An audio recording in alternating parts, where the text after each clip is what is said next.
Well,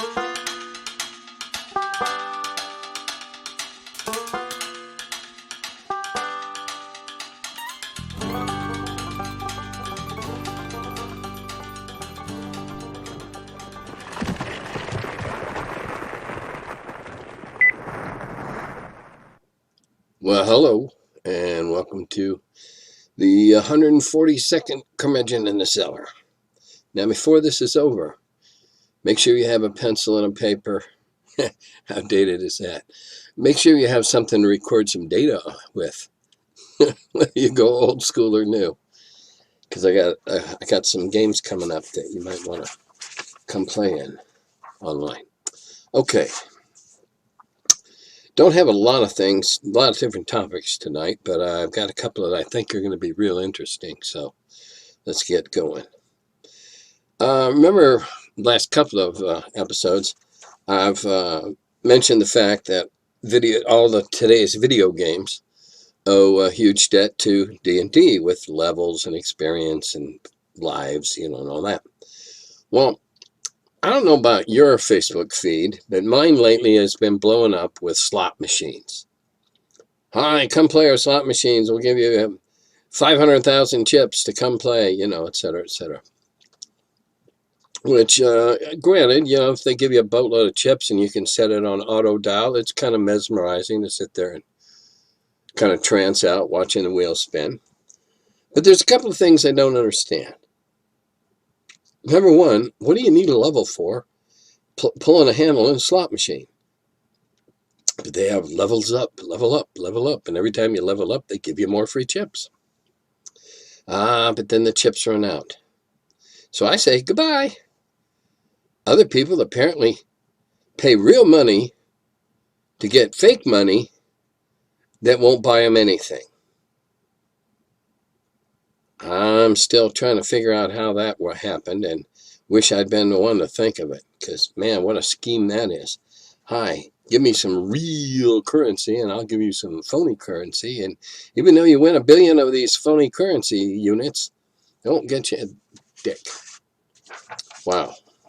Great gimmick. All right. All right. I'd be interested in seeing the lecture you gave. Is there a recording of it any place? I don't know. The next time I talk to the professor, I'll ask him if he recorded it. It's not like I went up there and did a TED Talk. Okay. I was there as a guest speaker. I answered a lot of questions, some at great length. But it was as much a Q&A as it was, this is how I think, this is what you need to think about in your game design, etc. Because they were all designing a very primitive game as classwork. And so I don't know. I'm pretty sure that the Zoomed in thing I did at the high school was not recorded either. And no, I haven't done any other lectures. However, my God, after all these videos and some of the convention videos and some of the on-the-road videos and that, I've certainly talked about it a lot. But no, I never sat down and just, these are the principles of game design. No. Okay. Now, let's talk about WotC or Hasbro or whoever it is behind this, this 5th edition silly shit.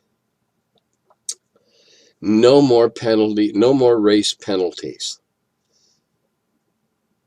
So that means that a 3-foot-high gnome with a stick can hit you as hard as a 5.5-foot orc with a stick. I must be missing something here. So midgets, little people, have the same capabilities as a full-size person? I don't understand this, and I do not know where they're trying to take this. If traditionally a race, a class, a monster, whatever. It was thin and weakly and easily dispelled, as many, many, many different nationalities of fairy tales have. The there's a lot of them, but they're very, very weak. You can't have them as powerful as an orc or a goblin, or that's just stupid, in my opinion. Just stupid. That means that a 4 foot 10 inch man, fully grown man, just very short, can hit me as hard or hit something else as hard as a 6 foot 10 Dolph Lundgren sized guy.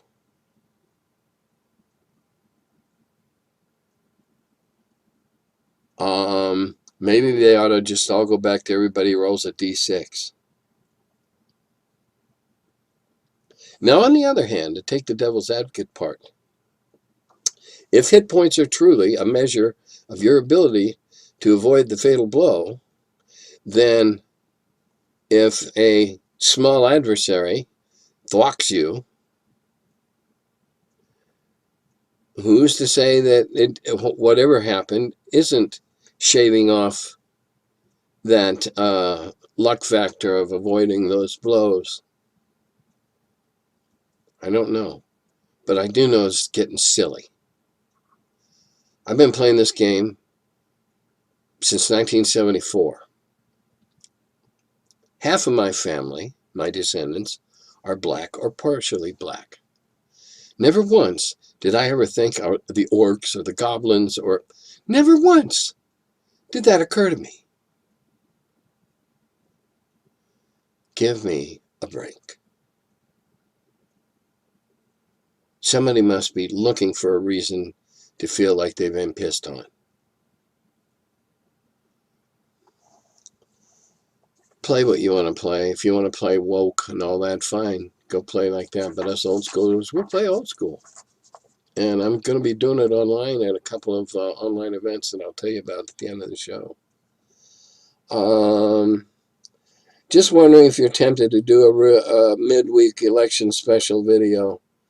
Voting in the time of COVID and crazy and all that. If you got something to say on it, I'd be interested in hearing it. Oh, God. For one thing, I subscribe to a magazine called The Week. And when you sign up online, every day they send you a collection of the best political cartoons. And they're both sides of the fence, though admittedly most cartoonists are promoting the liberal side. But there's also others that, so anyway, they do a pretty fair presentation. And if you go through and see what I post, I think, I think Trump's the worst thing that's happened to this country in my lifetime. In the 71 years I've been alive. And as a student and former teacher of history, I think I have a pretty good understanding. I think he's an orange shit stain on our history. Mitch McConnell is worse because he's one of two senators from a state that consistently ranks in the bottom 5 in educational standards year after year after year. I know. I used to be a scorer for a company that does that type of work. So I don't like either one of them. McConnell, because he's a smirking turtle who has way too much power. I want to see term limits. And I want Trump to recover, get crushed in a landslide, and get a long jail sentence when all this fraud and stuff that he's done is able to be prosecuted.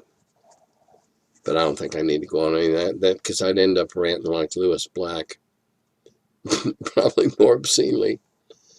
But thanks for the invitation. Magic masks. Okay. Here's an aspect of magic masks that's pretty cool.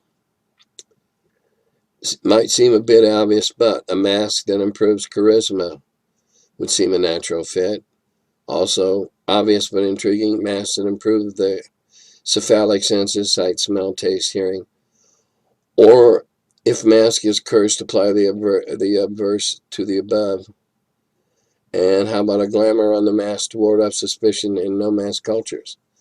Well, certainly all that's possible, and I'm glad to see you applying that kind of imagination to the prospect and the matter at hand. Certainly, you would have to divide, as a DM, you would have to devise a culture or a city or a cult or a religious order or whatever that all go masked. Or else you'd have to have such an incredibly high level piece of magic that would fit on your face and nobody know that you're wearing a mask, that would give you the seeming or the guise of a completely different person. Certainly you could do that. Certainly if you were doing masks that give you certainly sight. Smell, I don't know, but sight, you can enchant the orifice, the opening in the mask. You can enchant it. I won't say that masks can't be used. It's just that historically, masks have been used by cults, by religious orders, by bad guys, by lepers. So until the recent COVID-19 pandemic that we were in the midst of, I had to think of a word. There's no shopkeeper alive that would have liked to seen somebody come into his store with a mask on. Because he at first thought he was going to get stuck up. Because in our society, we don't wear masks. Now, in Japan, they wear facial masks, much like ours, except I imagine they're more disposable, whatever. Anytime they have a cold or anything, because they're extremely conscious of not infecting their neighbors. Japan is a culture that lives on top of itself. So many people on such a tiny landmass that they've learned to look out for each other as well as themselves. If you get a cold and you put on a mask, there's not as much chance of passing it to someone else.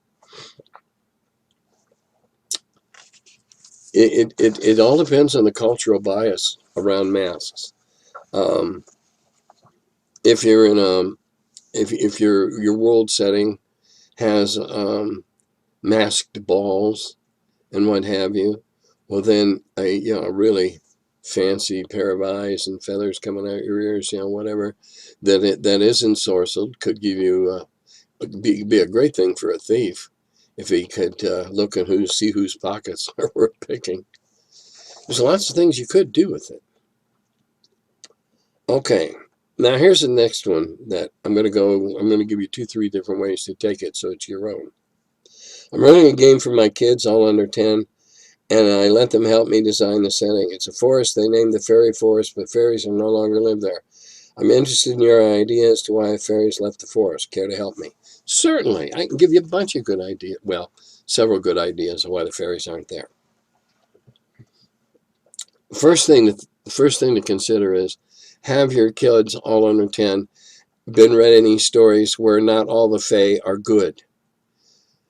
For instance, in several different cultural mythos, pixies are ornery, pranksters, malicious, prone to play tricks on humans whenever they can and make them look a fool. Perhaps the pixies took over the forest and drove out the fairies. So if they can drive out the pixies and allow the fairies to come back, they'll be fairy friends for life. Great idea for a campaign. Drive out the pixies. And you can take any monster that's reasonably intelligent and capable of working in concert with each other and have that the cause. You can have a blight or a fungus that's infected the trees in the heart of the forest where the fairies used to live. and it's making their trees die. And there's a quest there to go find the elixir that'll cure the trees. Um, it's there's a lot of potential antagonists you can set up that aren't really tough, so that your low level kid players can feel like they can deal with them. Again, it depends on how you're what edition you're playing, but I always thought that small adversaries were pretty cool. Gnomes and goblins, 3-4 feet tall is all. That's plenty tall enough to run the fairies out of the forest, and small enough for your kids to feel they could take on, because there's a lot of personification going on here. Now, not knowing how probably your kids, if they're all under 10, it's probably not a good idea to introduce a monster that ate the fairies, unless it's one big spider in the middle that had minions but is now eating them. There's 3 ideas, and I hope a bunch of sparks for other ones other trails you might find. The Mother Goose mythos that we read our children is so sanitized. Read Grimm, Brothers Grimm. Read some of the Icelandic or some of the Irish mythos lore. And those little, not all the Fae were nice by any means. So there's several ways you can take it there. If you want to just do it passive, you can make it an outdoor adventure to go find the magic moss that they have to dig up from some forest somewhere or on the bank of some river somewhere, and bring it back and plant it in the blighted place, and the fairies can come back. That's all the free advice.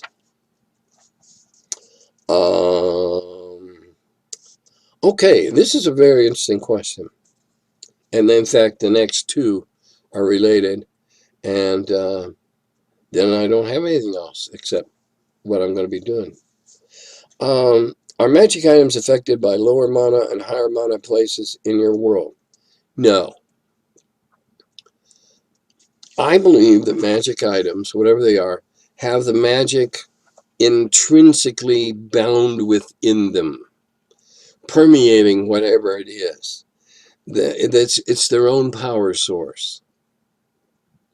So the +1 rabbit knife, and so it says here, stays a +1 rabbit knife, even though it's in a low magic area. I don't have it affect weapons or most items. Now, if it's a wand, what the wand throws might not be quite as powerful. For instance, if it's a wand of fireballs, instead of a potential 64 hit points or whatever, it might only have 48 potential hit points. Now, the caster's not going to know anything except, oh, well, I didn't get to 64 hit points. 37, oh, shit, bad roll. Until they figure out what's going on. The enchantment for weapons and armor is intrinsic to its structure, its binding, if you will. That's the way it works in my world. That's the way it works in a lot of the books that I admire. Now, the next question: is it more difficult to destroy magic items than normal items? What is the resultant consequences? Well, let's think about that. If you just had, and let me preface that with, I'm sorry, it's been 3 weeks today. I still don't move this arm real good. In my world, let's see, where was I going with that?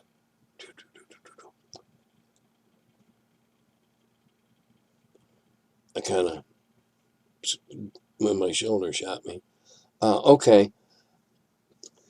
If you want to destroy a regular sword, you get a really hot fire. You stick the sword in it until it glows red, and you bend it, or you take the temper out, or whatever. If you want to destroy a potion, you pour it out on the ground.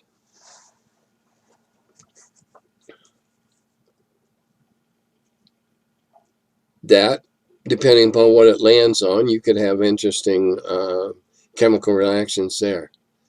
To destroy a magical weapon, because of the previous question and my belief that the magic permeates the item and is intrinsically bound within it, because that's why it takes so long to lay those spells in to make it what it is. I think it would be incredibly difficult to destroy. And to be destroyed, it would have to be by a person capable of enchanting it so they could unenchant it. That's the way it would work in my world. If you were able to destroy a magical item, a talisman, a, a, a glass bottle with something amazing in it, whatever, and you were able to destroy it, because obviously swords and armor would be harder to destroy than magic bottles. Though magic bottles might take some beating. But when you are able to crack it, break it, whatever, I would roll for everybody within a certain radius for damage for the energy that's released. It would be malignant magical energy. Even though it was a good weapon, I would treat it all as malignant, because it's wild. It's not meant for you. It wasn't crafted for you. That's the way I would play it. Harder to destroy magic. That we used to play in Lake Geneva. If we found a +3 evil sword, or some sort of evil item, it always went back to one of the NPCs to dispose of, whether it was a high prelate at the church, or the big bad magic, not bad, the big magic user in the area. And we kind of averaged that, or kind of just brushed it off. They took care of it because they were powerful enough, because our characters never were.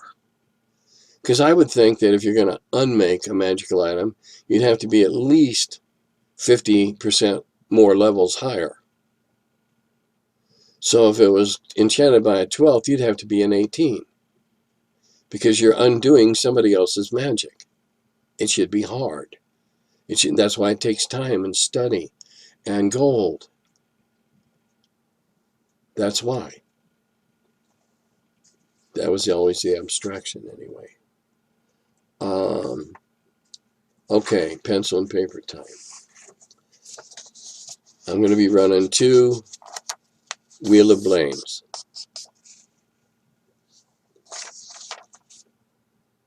One's on October 24th, Saturday, at 7 o'clock Central Standard Time.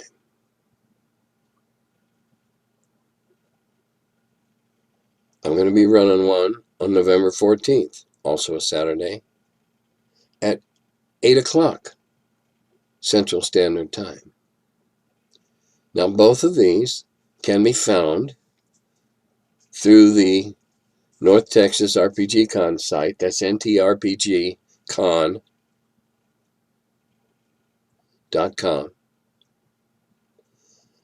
Look under the old OD&D sections. That's where I'm usually listed. One of these is one of the North Texas events. The other one is for an event called Long Con. My games don't cost anything to enter. I'm sure there's probably a nominal badge fee for the Long Con. I don't know what Doug charges. because I haven't run one down there yet. The one I was supposed to run, I was way too optimistic, thinking I was going to do it way too close to the surgery. So I have a Discord server of my own, and when people sign up, I'll get their information, and I'll send them invites to my server. I'll send them the link, and we'll play on my server. It'll be 8 players per game. So if you want to find out about the Wheel of Blame, here's your chance. 16 of you, or fewer if you double up, can find out and play yourself. This is a freebie. When I start running them on my own, I'm going to have to charge money so that I can pay for the higher Zoom bill. The Zoom I have now, I'm only allowed 2 people in 45 minutes, so not much of a game.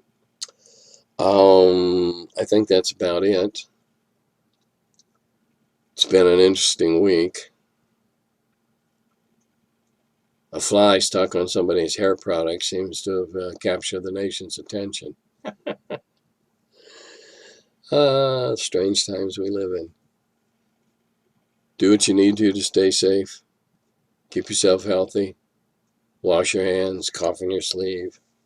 Do all those things. Dodata Govi.